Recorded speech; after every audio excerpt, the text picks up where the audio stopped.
அப்புறம் நான் ஒன்றும் இந்த மார்க்கெட் போனதுக்கு அப்புறம் ரிட்டையர் ஆனதுக்கு அப்புறம் அடைக்கலம் தேடி அரசியலுக்கு வரல, படைக்கலனோட வந்திருக்கிறோம். பவர்ஃபுல் ஃபோர்ஸோட, மாபெரும் படை வரிசையோட, எல்லாத்துக்கும் தயாராகி தான் வந்திருக்கிறோம். இவ்வளவு தயாரா நாம அரசியலுக்கு வர்றதுக்கு ரொம்ப ரொம்ப முக்கிய காரணம் ஒன்று இருக்கு. அது என்ன தெரியுமா? நன்றி கடன், நன்றி கடன், நன்றி கடன். கிட்டத்தட்ட ஒரு 30 வருஷத்துக்கு மேல நீங்க தான், நம்ம மக்கள் தான் என் கூட நிக்கிறீங்க, எனக்காக நிக்கிறீங்க, என்னை தாங்கி பிடிக்கிறீங்க, மனசுல ஏந்தி பிடிக்கிறீங்க, தாய் அன்போட மடியில ஏந்திக்கிறீங்க.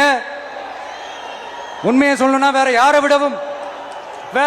விடவும் எனக்கு இந்த அன்பையும் ஆதரவையும் கொடுத்திருக்கிறீங்க. என் மேல உயிரையே வச்சிருக்கிறீங்க. என்ன உங்க வீட்டுல ஒருத்தனாவே ஆக்கிட்டீங்க. நீங்க எனக்கு கடவுள் கொடுத்த வரம்.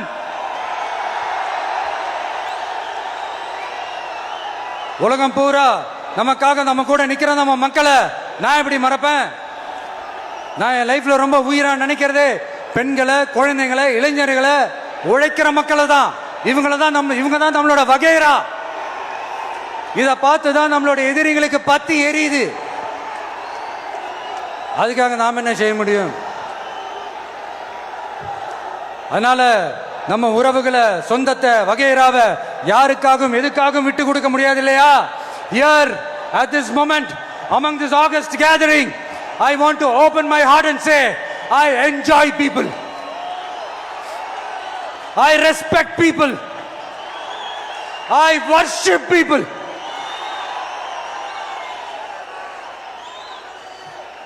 சரிப்பா, இவ்வளவு செஞ்ச நம்ம மக்களுக்கு நன்றி கடனா உன்னால முழுமையா செலுத்த முடியுமான்னு கேட்டா சத்தியமா சொல்றேன், என்னால முடியாதுதான். இன்னும் எத்தனை ஜென்மம் எடுத்தாலும் அந்த நன்றி கடனை என்னால தீர்க்கவே முடியாது. அப்புறம் என்ன மானாவு கடா நீ வந்திருக்க அதானே கேக்குறீங்க? மைண்ட் வாய்ஸ் கேட்ட மாதிரி இருந்தது. வாழ்நாள் முழுக்க நம்ம மக்களுக்காக ஆதரவா துணையா நிக்கிறத தவிர, அவங்களுக்காக உழைக்கிறத தவிர எனக்கு வேற எந்த எண்ணமும் இல்லை. எனக்கு இப்ப வேற வேலையும் இல்லை. இனிமே எனக்கு இதுதான் என் வேலையே, என் கடன். இனி என் மக்களுக்கு பணி செய்து கிடப்பதே. இப்படியா ஹார்ட் டு ஹார்ட் யதார்த்தமா பேசிய பழகிட்டோம். இதுக்கு மேலேயும் எனக்கும் மக்களுக்கும் இடையே இருக்கிற அந்த உறவை பத்தி நான் பேச ஆரம்பிச்சேன்னா ஒரு மாதிரி எமோஷனல் ஆயிடுவேன். அப்புறம் அதை கண்ட்ரோல் பண்றது ரொம்ப கஷ்டம். அதனால என்ன மனசார நேசிக்கிற நம்ம மக்களுக்கு ஒன்னே ஒன்று சொல்றேன். இந்த விஜய் உங்க விஜய், உங்களுக்கான விஜய், உங்களுக்காக மட்டுமே இருக்கிற விஜய். உங்க கூட நிக்க, உங்களுக்காக நிக்க, உண்மையா நிக்க, உணர்வோட நிக்க, உறுதியா நிக்க, உங்க கூட பேச, உங்களுக்காக பேச, உண்மையா பேச, உணர்வோட பேச, உறுதியா பேச, உங்களுக்காக சேவை செய்ய உங்க விஜய் நான் வரேன்.